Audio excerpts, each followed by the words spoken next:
పరిశుద్ధ గ్రంథము నుండి దేవుని వేదవాక్యమును చదువుగా విందాం. సంఖ్యాకాండము 25వ అధ్యాయము. సంఖ్యాకాండము 25వ అధ్యాయము 6 నుండి 13 వచనముల వరకు చదువుగా విందాం. ఇదిగో మోషే కన్నుల ఎదుటను ప్రత్యక్షపు గుడారము యొక్క ద్వారమునొద్ద ఏడ్చుచుండిన ఇశ్రాయేలీయుల సర్వ సమాజము యొక్క కన్నుల ఎదుటను ఇశ్రాయేలీయులలో ఒకడు తన సహోదరుల యొద్దకు ఒక మిద్యాను స్త్రీని తోడుకొని వచ్చెను. యాజకుడైన అహరోను మనమడును ఎలియాజరు కుమారుడునైన ఫినెహాసు అది చూచి సమాజం నుండి లేచి ఈటెను చేత పట్టుకుని పడక చోటికి ఆ ఇశ్రాయేలీయుని వెంబడి వెళ్ళి ఆ ఇద్దరిని అనగా ఆ ఇశ్రాయేలీయుని ఆ స్త్రీని కడుపులో గుండా దూసిపోవునట్లు పడిచెను. అప్పుడు ఇశ్రాయేలీయుల్లో నుండి తెగులు నిలిచిపోయెను. 24,000 మంది ఆ తెగులు చేత చనిపోయిరి. అప్పుడు యెహోవా మోషేకు ఇలాగు ఆజ్ఞ ఇచ్చెను. యాజకుడైన అహరోను మనమడును ఎలియాజరు కుమారుడైన ఫినెహాసును వారు మధ్యను నేను ఓర్వలేని దానిని తాను ఓర్వలేకపోవుట వలన ఇశ్రాయేలీయుల మీద నుండి నా కోపము మళ్లించెను గనుక నేను ఓర్వలేకయుండియు ఇశ్రాయేలీయులను నశింపజేయలేదు. కాబట్టి నీవు అతనితో ఇట్లనము, అతనితో నేను నా సమాధాన నిబంధనను చేయుచున్నాను. అది నిత్యమైన యాజక నిబంధనగా అతనికి అతని సంతానమునకును కలిగియుండును. ఎలయనగా అతడు తన దేవుని విషయమందు ఆసక్తి గలవాడై ఇశ్రాయేలుల నిమిత్తము ప్రాయశ్చిత్తము చేసెను. దేవుడి ఈ వాక్యమును మన యొక్క వినికిడిలో దీవించును గాక. ఆమెన్. తండ్రికిని కుమారునికిని పరిశుద్ధాత్మకును ఆది యందు ఇప్పుడు ఎల్లప్పుడూ యుగయుగములు దేవునికి మహిమ కలుగును గాక. అందరం కూడా కలిసి వాక్య సందేశములోనికి వెళ్ళుటకు పూర్వము చిన్న కీర్తన పుస్తకాలలో 125వ పాటని, అలాగనే పెద్ద కీర్తన పుస్తకాలు ఉన్నట్లయితే 351వ పాటను పాడుకుందాం. నీకన్నా ఇక వేరే వేల్పులు లేరయ్యా నిజముగా నా యేసువా అనే కీర్తన తీసి పాడుకుందాం. నీకన్నా నిక వేరే వేల్పులు లేరయ్యా నిజముగా నా యేసువా, నీకన్నా నిక వేరే వేల్పులు లేరయ్యా నిజముగా నా యేసువా, నీ కరుణయను నెనరు చేతను నీదు సత్య సువార్త ద్వారా ప్రాకటంబుగా నన్ను పిలిచిన లోకరక్షక నీకు మ్రోకెదా, నీకన్నా నిక వేరే వేల్పులు లేరయ్యా నిజముగా నా యేసువా, నిన్ను తెలియక మున్ను నన్యా దైవంబుల నను సరించిన పాపము లన్ని పెనగొని నాదు హృదయపు గన్ను గ్రమ్మి ప్రకాశమీయక ఉన్న నీ విమలాత్మవరమున నన్ను వెలిగించిన దయానిధి నీకన్నా నిక వేరే వేల్పూలు లేరయ్యా నిజముగా నా యేసువా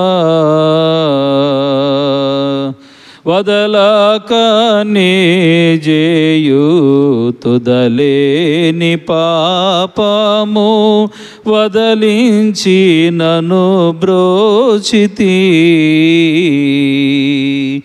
తుది దినంబున గలుగు బాధల దొలగజేయుట నీవయని నా హృదయమందున నా నిరీక్షణ పదిలపరచిన భక్త పాలక నీకన్నా నిక వేరే వేల్పూలు లేరయ్యా నిజముగా నా యేసువా నీ వాక్యార్థము నాలో నివసింపజేసి నీ సేవకు నిగా బ్రోవవే నీవే సత్యము నీవే జీవము నీవే మార్గము నీవే ద్వారము నీవుగా కింకెవరు లేరు కావవే నన్ను యేసు నాయకా నీకన్నా నిక వేరే వేల్పూలు లేరయ్యా నిజముగా నా యేసువా నీ కరుణయను నెనరు చేతను నీదు సత్య సువార్త ద్వారా ప్రాకటంబుగా నన్ను పిలిచిన లోకరక్షక నీకు మ్రోకెదా నీకన్నా నిక వేరే వేల్పూలు లేరయ్యా నిజముగా నా యేసువా మన తండ్రి అయిన దేవుని నుండి కుమారుడైన యేసుక్రీస్తు నుండి కృపయు సమాధానములు మీకు కలుగునుగాక ఆమెన్. దయించి అందరూ కూడా కూర్చోనండి. ప్రభునందు ప్రియమైన దేవుని బిడ్డలారా,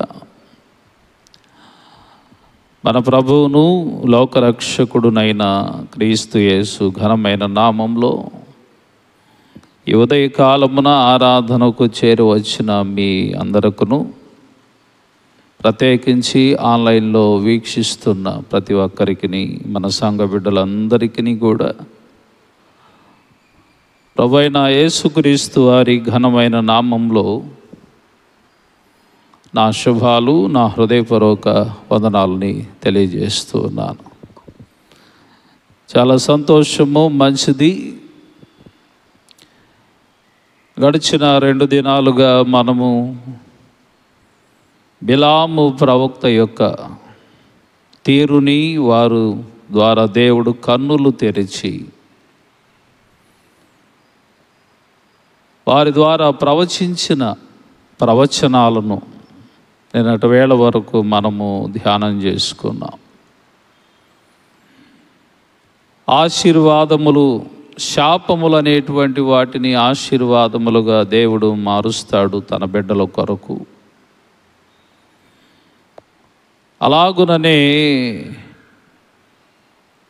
ఈ యుగ సంబంధమైన దేవత మన మనోనేత్రములకు గ్రుడ్డితనాన్ని కలుగు చేస్తే దేవుడు తన ఆత్మశక్తి చేత కనులు మూసుకుపోయిన వాని యొక్క కనులు తెరచువాడుగా,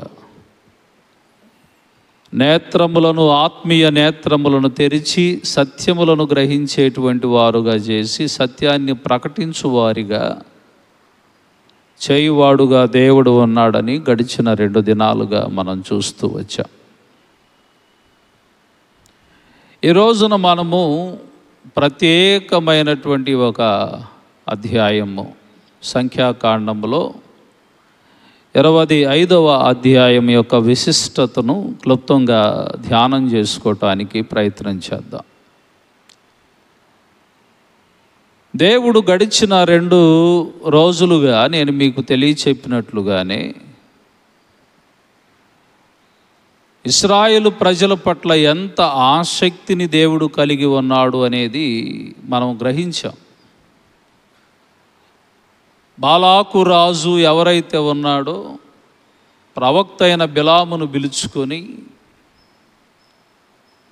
ఆ ప్రవక్త ద్వారా ఇదిగో ఈ ఇశ్రాయేలు ప్రజలనైనా నీవు వచ్చి శపించు, వాళ్ళు నాశనం అయ్యేటట్లుగా చెయ్యి అని ఆ ప్రవక్త ద్వారా మాట్లాడించటానికి వచ్చినప్పుడు దేవుడు ఆ ప్రజలను మీరు ఏమి చేయవద్దు అని బిలాము ప్రవక్తకి తెలియచెప్పాడు. ఆ ప్రజలను మీరు ఏమి చేయవద్దు, వారు ఆశీర్వదించబడినటువంటి ప్రజలు, వారు దీవించబడినటువంటి ప్రజలు కనుక వారిని మీరు శపించవద్దని వారిని దీవించుట కొరకు దేవుడు కోరుకున్నాడు.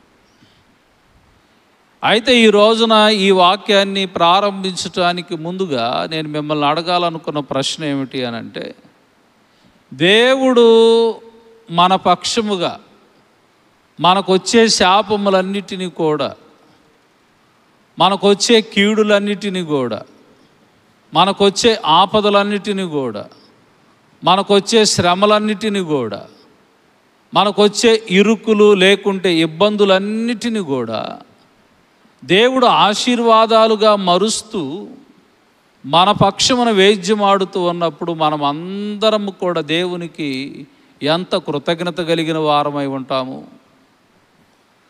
ముఖ్యంగా మనం ఇంకా దేవుని కొరకే జీవించాలి అనేటువంటి తలంపు కలిగి ఉంటాం. ఇశ్రాయేలులకు ఉన్నటువంటి ఒక గొప్ప పేరు ఏమిటి అని అంటే, వారు లోబడనొల్లని జనాంగము అని అంటారు. వాళ్ళకు ఉన్నటువంటి పేరుల్లో దేవుని ప్రజలు, దేవుని స్వాస్థ్యము అని చెప్పుకోవటం మాత్రమే కాకుండా వాళ్ళకున్న పేరుల్లో ఒక పేరు ఏమిటనంటే వారు లోబడనొల్లని జనాంగము. వాళ్ళు ఎప్పుడు కూడా దేవుడు ఒకటి చెబుతూ ఉంటాడు, దేవుడు వారి కొరకు ఎన్నో గొప్ప కార్యాలు చేస్తూ ఉంటాడు, దేవుడు వారి కొరకు ఎన్నో అద్భుతమైనటువంటి కార్యములు అనేటువంటివి చేస్తూ ఉంటాడు. ఎన్ని అద్భుతమైన కార్యాలు చేస్తూ ఉన్నప్పటికీ కూడా వీళ్ళ బుద్ధి మాత్రము ఏ మాత్రమును కూడా మారనటువంటి జీవన విధానంలోనే ఉంటారు. వీళ్ళు దేవునికి కృతజ్ఞత కలిగి దేవుని కొరకు జీవించాలి అనేటువంటి తలంపుతో మాత్రము వీళ్ళు ఉండరు. ప్రియులారా, చాలా జాగ్రత్తగా జ్ఞాపకం చేసుకోవాల్సిన విషయం ఏమిటనంటే, వీళ్ళు ఆ విధమైనటువంటి జీవితాన్ని జీవించడానికి ఇష్టపడతా ఉంటారు. అందుకనే ఈ 25వ అధ్యాయము చాలా ప్రాముఖ్యమైనది. ఇన్ని ఆశీర్వాదాలనిచ్చి వాళ్ళ బలాన్ని గురించి మాట్లాడిచ్చాడు. నిన్నటి వేళ బిలాము ప్రవక్త ద్వారా వారి అందాన్ని గురించి మాట్లాడిచ్చాడు. అలాగనే వారికి ఉన్నటువంటి ఆశీర్వాదాల గురించి మాట్లాడాడు. వారికి ఎంత ధన్యతనిచ్చాడంటే, ఇదిగో మీలో నుండే రక్షకుడు రాబోతూ ఉన్నాడు నాయన అని ప్రకటన చేయించాడు. ఇన్ని ఆధిక్యతలు అనేటువంటివి వారికి ఇచ్చినప్పుడు వాళ్ళు వెంటనే చేస్తున్నటువంటి పని ఏమిటి? ఈ 25వ అధ్యాయము ప్రారంభపు వచనము నుండి చదువుతున్నప్పుడు బైబిల్లో మనం చూడాలి, ఆ వాక్యాన్ని కూడా అనుసరించాలి. ఏమిటట? ఇశ్రాయేలీయులు షిత్తీములో దిగి ఉండగా ప్రజలు మోయాబు రాండ్రతో వ్యభిచారము చేయసాగిరి. ఆ స్త్రీలు తమ దేవతల బలులకు ప్రజలను పిలువగా వీరు భోజనము చేసి వారి దేవతలకు నమస్కరించిరి అని అంటాడు. ఏముందండి ఇక్కడ పాస్టర్ గారు అన్నట్లుగా మీకు అనిపించవచ్చునేమో. ఏమిటి వీళ్ళకి ఇచ్చినటువంటి ఆజ్ఞల్లో ప్రధానమైనటువంటి ఆజ్ఞలు, నేను తప్ప వేరొక దేవుడు నీకుండకూడదు అని చెప్పాడు దేవుడు. అలాగనే మరలా మనం ఇంకా చూస్తూ ఉన్నప్పుడు, మీరు ఇదిగో ఆయా దేశముల్లోనికి వెళ్ళినప్పుడు ఆ స్త్రీలలో ఎవరిని కూడా మీరు వివాహములు చేసుకొనకూడదు, వారిని మీరు దగ్గరకు చేర్చుకొనకూడదు, వాళ్ళకున్నటువంటి దేవతలనైనను వాళ్ళకున్న దేవుళ్ళనైనను సరే మీరు పూజింపకూడదు, వాటి యొక్క ఆరాధనలకు మీరు వెళ్ళకూడదు. అలాగనే ఇంకా ఏమిటంటే అక్కడ బలులు అనేటువంటి వాటిని అర్పించినటువంటి వాటిని కూడా మీరు ఏ మాత్రమును కూడా స్వీకరించవద్దు. ఇవన్నీ కూడా దేవుడు చెప్పినటువంటి విషయాలు. ఇప్పుడైతే వీళ్ళు ఏమి చేస్తున్నారంట, వీళ్ళు షిత్తీములో దిగి ఉన్నప్పుడు వాళ్ళు చేస్తున్నటువంటి పని ఏమిటనంటే అన్య స్త్రీలుగా ఉన్నటువంటి మోయాబు స్త్రీలతో వీళ్ళు వ్యభిచారం చేయటం ప్రారంభించారు. వ్యభిచారం అనేటువంటి విధానంలోనికి వీళ్ళు ఎప్పుడైతే అడుగు పెట్టగానే అక్కడ ఏమిటి, ప్రేమ అనేటువంటిది వాళ్ళ మధ్య పుట్టింది. ఇప్పుడు ఆ ప్రేయసి ఎవరైతే ఉన్నారో వారు పిలవగానే అది మంచో చెడు అనేటువంటిది కూడా గ్రహించలేనటువంటి అంధత్వం వచ్చేస్తుంది వీళ్ళకి. వెంటనే వీళ్ళు ఇదిగో నేను ప్రేమించినటువంటి ఈ యొక్క మోయాబీ స్త్రీలు ఎవరైతే ఉన్నారో వీరు మమ్మల్ని ఆరాధన చేయుటకు రమ్మని అంటున్నారు కాబట్టి నా ప్రేయసి కోరికను తీర్చుట కొరకు నేను వెళ్ళాలి. వెళ్ళిన తర్వాత ఇంకేమిటి, అక్కడ ఆమె ఆరాధన అనేటువంటిది చేసిన తర్వాత ఇంకేమిటి అని అంటే ఆమె ఇచ్చిన ఆతిథ్యం అనేటువంటిది నేను స్వీకరించవలసిన అవసరత కూడా వచ్చును. దేవుడు ఏమంటున్నాడు, ఖండితంగా చెప్తున్నాడు, వాళ్ళతో సహచర్యం అనేటువంటిది మీరు చేయరాదు, వాళ్ళతో స్నేహమే మీరు చేయరాదు.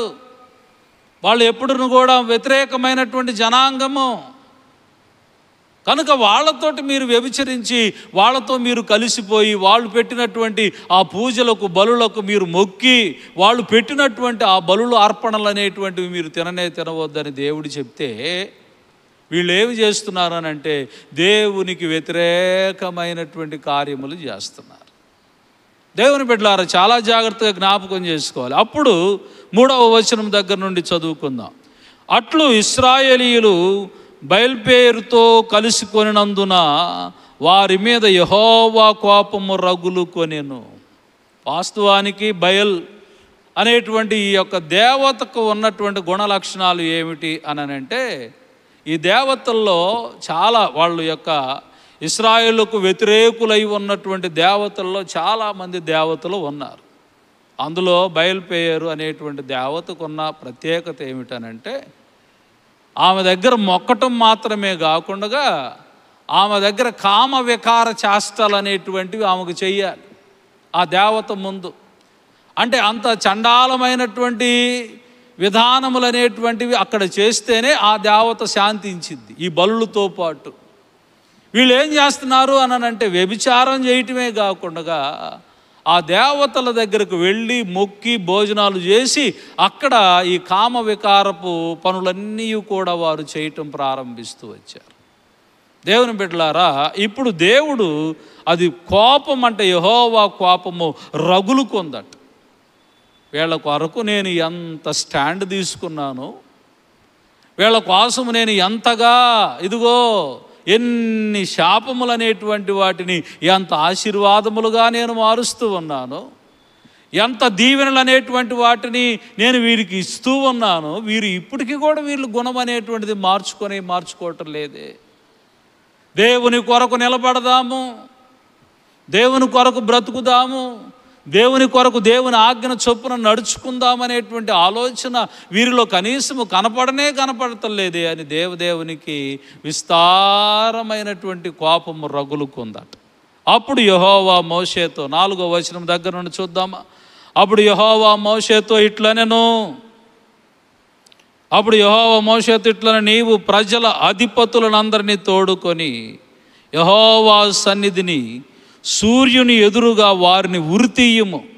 అప్పుడు యెహోవా కోపాగ్ని ఇశ్రాయేలు మీద నుండి తొలగిపోవునని చెప్పాను. ఏం చేయమంటున్నాడు? వాళ్ళందరిని తీసుకుపోయి ఏం చేయమంటున్నాడు? ఉరి తీసేయి అని అంటున్నాడు. వాళ్ళందరిని కూడా ఉరి తీసి చంపి పడేసేసి. ఎంత కోపం వచ్చిందో కదా దేవునికి. మనము ఆయన ప్రేమను పొందుకునేవారుగానే ఉండాలి, ఆయన కోపాగ్నికి బలైపోయేవారుగా మనం ఉండకూడదు. దేవుని బిడ్డలారా, మనం ఏమనుకుంటూ ఉంటాం చాలా సందర్భాలలోనంటే నేను చేసేది ఎవరు చూచుచున్నారులే అని అనుకుంటూ చేసుకుంటూ పోతూ ఉంటాం. చాలామంది ఈ అజ్ఞానంలోనే బ్రతుకుతూ ఉన్నారు. ఆయనకు ఒక్క క్షణము చాలు, అనేక మంది జీవితాలని తారుమారు అనేటువంటిది చేయటానికి, అనేక మంది వ్యక్తుల యొక్క జీవితాలను మరి ఆశీర్వాదాల్లోనికైనా నడిపించగలిగేవాడు ప్రభు. అలాగని అనేక మంది జీవితాలని సర్వనాశన కోపంలోనికి కూడా నడిపించగలిగేవాడు ప్రభు. అంతగా ప్రేమించిన దేవునికి కోపం వచ్చినప్పుడు వాళ్ళందరిని కూడా ఉరిది అని చెప్పాడు. ఆ తెగులుకి ఆ రోజున ఎంతమంది చచ్చిపోయారు తెలుసిన? 24,000 మంది చనిపోయారు. ఒకళ్ళు కాదు, ఇద్దరు కాదు. చూడండి, అక్కడ 9వ వచనం చదువుతున్నప్పుడు 24,000 మంది ఆ తెగులు చేత చనిపోయిరి. ఎంత భయంకరమైన విపత్తు! 9వ వచనం చూసారా మీరు? ఆ వచనంలో చూస్తున్నప్పుడు 24,000 మంది ఆ తెగులు చేత చచ్చిపోయారు. ఒక్క రోజులోనే వాళ్ళందరిని కూడా దేవాతి దేవుడు హతం అనేటువంటిది చేసి పడేశాడు. దేవుని బిడ్డలారా, చాలా జాగ్రత్తగా జ్ఞాపకం చేసుకోవాలి. ఇలాగ జరుగుతూ ఉంటే, దేవుడు ఈ విధంగా కోపాగ్నితో రగిలిపోతూ ఉంటే, వీరిలో ఒకడు ఎలాగ ప్రవర్తన చేశాడో అనేటువంటిది చూడాలి. ఏమిటి ఇక్కడ చూడండి, 6వ వచనం దగ్గర, ఇదిగో మోషే కన్నుల ఎదుటను ప్రత్యక్షపు గుడారం యొక్క ద్వారమునొద్ద ఏడ్చుచూ ఉండిన ఇశ్రాయేలు సర్వ సమాజం యొక్క కన్నుల ఎదుటను ఇశ్రాయేలులో ఒకడు తన సహోదరుల యొద్దకు ఒక మిద్యాను స్త్రీని తోడుకొని వచ్చెను. ఇప్పటికే తప్పు చేస్తున్నావురా నాయనా అని అంటా ఉండి అక్కడ ఆల్రెడీ 24,000 మంది చనిపోయి ఉంటే, వీళ్ళందరూ కూడా ఈ చనిపోయిన వారి గురించి దేవుడి సన్నిధిలో వాళ్ళు అందరూ కూడా వచ్చి ఏడ్చుచూ ఉంటే, ఈ ఎంత గర్విష్ఠ చూడు, ఎంత అహంకారో చూడు, ఎంత అహంకారంతో కొట్టుకుపోతున్నాడో చూడండి. వెంటనే వీళ్ళందరి ముందు ఒక స్త్రీని తీసుకొని వచ్చి, దేవుడు అసహ్యపడుతున్న స్త్రీనే వీళ్ళందరి ముందు, మోషే ముందు ఆ గుడారము దగ్గర కూర్చొని ఏడ్చుచున్న ఇశ్రాయేలు సర్వ సమాజం అంతటి ముందును ఆమెను తీసుకొని వచ్చి అక్కడ కూర్చుండబెట్టి ఆయన గుడారంలోనికి తీసుకొని పోయాడంట. ఎందుకు? ఏదైతే పైన వ్యభిచారం అనేటువంటిది చేస్తున్నాడో ఆ వ్యభిచారం చేయటానికి. మీరు ఏడ్చుకుంటే ఏడ్చుకోండి, ఆ తెగులు వస్తే తెగులు రానియండి, ఏమైనా సరే కానివ్వండి. ఇది అహంకారమైన మనసు కాదు, దేవుడు అంటే భయం లేనటువంటి మనసు కాదు. దేవుడు ఒకసారి హెచ్చరిక చేసినప్పుడు నీ బుద్ధి మారద్దు, నీ గుణం మారద్దు. దేవుడు మన కొరకు ఒకసారి హెచ్చరిక చేసినప్పుడు మన జీవితాలు అనేటువంటివి ప్రభు ఎందుకొరకు ఈ తెగుల్ని తీసుకొని వచ్చాడో. ఇదిగో మాలో 24,000 మంది ఒక్క దినములోనే చనిపోయారనంటే దేవుడికి ఎంత కోపం వచ్చిందో కదా. దేవునికి కోపం వచ్చే పని నేను చెయ్యరాదు, దేవుడు ఇష్టపడేటువంటి పనిని మాత్రమే నేను చెయ్యాలి కదా అని అనుకోవద్దు. వీళ్ళందరి ముందు ప్రవక్త అయిన మోషే ముందట ఆమెను గుడారములోనికి తీసుకుని పోయాడట.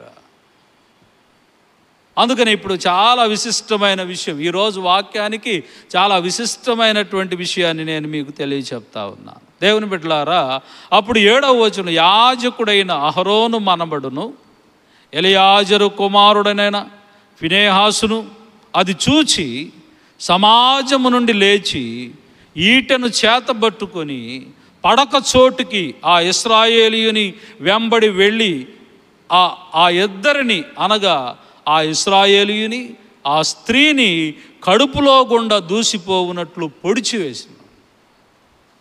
ఏం చేశాడంట? అక్కడ జరుగుతున్నటువంటిది ఏమిటి, వీళ్ళు చేస్తున్న పని ఏమిటి అనేసి దానిని తట్టుకొనలేక అహరోను మనముడైనటువంటి ఫినెహాసు ఈటను తీసుకొని పోయి ఏం చేశాడనంటే, వాళ్ళిద్దరు ఎక్కడైతే ఆ తప్పిదం అనేటువంటిది చేస్తున్నాడో కడుపులో నుంచి ఇద్దరికి కూడా దూరిపోయేటట్లుగా పొడిచి పడేశాడు. అప్పుడట ఇశ్రాయేలీల్లో నుండి తెగులు అనేటువంటిది నిలిచిపోయిందట. దేవుని బిడ్డలారా, చాలా జాగ్రత్తగా జ్ఞాపకం చేసుకోవాలి. 10వ వచనం, అప్పుడు యెహోవా మోషేకు ఇలాగ ఆజ్ఞ ఇచ్చెను, యాజకుడైన అహరోను మనవడును ఎలియాజరు కుమారుడైన ఫినెహాసు వారి మధ్యను నేను ఓర్వలేని దానిని తాను ఓర్వలేకపోవుట వలన ఇశ్రాయేలు మీద నుండి నా కోపము మళ్లించెను గనుక నేను ఓర్వలేకయుండియు ఇశ్రాయేలును నశింపజేయలేదు. కాబట్టి నీవు అతనితో ఇట్లా అనెము, అతనితో నేను నా సమాధాన నిబంధనను చేయుచున్నాను. అది నిత్యమైన యాజక నిబంధనగా అతనికిని అతని సంతానమునకును కలిగి ఉండును. ఏలయనగా అతడు తన దేవుని విషయమందు ఆసక్తి గలవాడై ఇశ్రాయేలు నిమిత్తము ప్రాయశ్చిత్తము చేసెను. ఏం చేశాడంట? నేను వారవలేని దానిని ఇదిగో ఈ ఫినెహాసు వారవలేకపోయాడయ్యా. నా మీద అతనికి ఎంత ఆసక్తి ఉన్నదయ్యా. ఫినెహాస్ అనేటువంటి మాటకు అర్థం ఏమిటంటే ఏ డెడికేటెడ్ వన్ అని అర్థము. అలాగని ఇంకొక మాట ఏమిటనంటే వన్ హూ ఈజ్ డివోటెడ్ అని అర్థము. అంటే అర్థం ఏమిటి? చాలా జాగ్రత్త జ్ఞాపకం చేసుకోవాలి. దేవునికి తన జీవితాన్ని అంకితం ఇచ్చుకున్నవాడు, అలాగనే దేవుని కొరకు డివోట్ అయినటువంటి వాడు, దేవుని యందు భయభక్తులు కలిగినటువంటి వాడు అని అర్థము. దేవుని బిడ్డలారా, ఈ రోజున మీరు నేను మనందరం కూడా జ్ఞాపకం చేసుకోవాల్సిన విషయం ఏంటంటే దేవుని పట్ల, దేవుని కార్యముల పట్ల మనకు అంత ఆసక్తి ఉండాలి. అర్థమైందా? దేవుని పని చేయాలన్న అంత ఆసక్తి ఉండాలి. దేవుని కొరకు నేను ఏ మంచి పని చేస్తే దేవుడు మెచ్చుకుంటాడు. ఏం చేశాడు ఈ రోజున? నేను వారవలేనటువంటి దానిని ఇదిగో ఫినెహాసు వారవలేకపోయాడు. నాయన, నేనేదైతే తట్టుకోలేకపోయానో ఇశ్రాయేలు ప్రజలు చేస్తున్న పాపదములు, ఆ తప్పిదములు ఏవైతే ఉన్నాయో వాటిని నేను వారవలేకపోతే నేను వారవలేనట్టుగానే ఈ ఫినెహాసు కూడా వారవలేకపోయాడు. అతడు నా యందు ఎంత ఆసక్తి కలిగి ఉన్నాడు. ఈ రోజున మన ఆసక్తి ఎలాగుంటుంది? దేవునికి వ్యతిరేకమైన విషయాలన్నిటి మీద ఆసక్తి ఉంటుంది. దేవుడి పట్ల మాత్రం ఆసక్తి ఉండదు మనకు కదా. దేవుడు మెచ్చే కార్యములు మనము చేయాలి. అప్పుడే దేవుడు ఫినెహాసుతో చెప్పినట్లుగా సమాధానము, నిబంధన సమాధానము ఏర్పాటు చేశాడు. ఇక నుంచి ఇతని కుటుంబంలో ఇక ప్రతిసారి కూడా ఇతని కొరకు నేను యాజకులను స్థిరపరుస్తాను అని నిబంధన చేశాడు. దేవుని బిడ్డలారా, ఇక నాకు యాజకుడుగా ఉండటానికి 12వ వచనం దగ్గర చూడండి ఒకసారి. కాబట్టి నీవు అతనితో ఇట్లనుము, అతనితో నేను నా సమాధాన నిబంధన చేయించున్నాను. అది నిత్యమైన యాజక నిబంధనగా అతనికి అతని సంతానమునకును కలిగి ఉండును. ఏలయనగా అతడు తన దేవుని విషయమందు ఆసక్తి గలవాడై ఇశ్రాయేలు నిమిత్తము ప్రాయశ్చిత్తము చేశాడు. దేవుని బిడ్డలారా, కాబట్టి మనం జ్ఞాపకం చేసుకోవాల్సిన ప్రాముఖ్యమైన విషయం ఏమిటనంటే దేవుని కార్యముల పట్ల ఆసక్తిగా ఉండాలి. మనము దేవుడికి మెచ్చే పనులు మనం చేయాలి. దేవునికి ఆయాసకరమైన పనులు మనం చేయకూడదు. దేవుడు ఎప్పుడైనా సరే నిన్ను మెచ్చుకునేటట్లుగా నీ ప్రవర్తన ఉండాలి. దేవుడు మెచ్చుకునేటట్లుగా నీ జీవన విధానం ఉండాలి. దేవుడు నిన్ను చూసి అసహ్యపడేటట్లుగా నీ యొక్క ప్రవర్తన తీరు అనేటువంటిది ఉంటే ఎప్పుడు ఆయన నశింపజేస్తాడో తెలియనటువంటి పరిస్థితి మన జీవితంలో మనం చూడాల్సి వచ్చింది. కనుక ఫినెహాసుకులాగా దేవుని కొరకు మన జీవితాలను అర్పించుకుందాం. ఫినెహాసుకులాగా దేవుని కొరకు మనము దైవభక్తి కలిగి జీవించటానికి చూద్దాం. దేవుని మెప్పును పొందుకుందాం. దేవునితో సమాధానమైనటువంటి నిబంధన మనందరం అందుకుందాం. అట్టి రీతిగా ఆ దేవదేవుని కృప మనకు తోడుగా ఉండును గాక. ఆమేన్. సమస్త జ్ఞానమునకు మించిన దేవుని యొక్క సమాధానం మీ హృదయములకును మీ తలంపులకు కావలి ఉండును గాక. ప్రార్థించుకుందాం. ప్రేమ కలిగిన దేవా,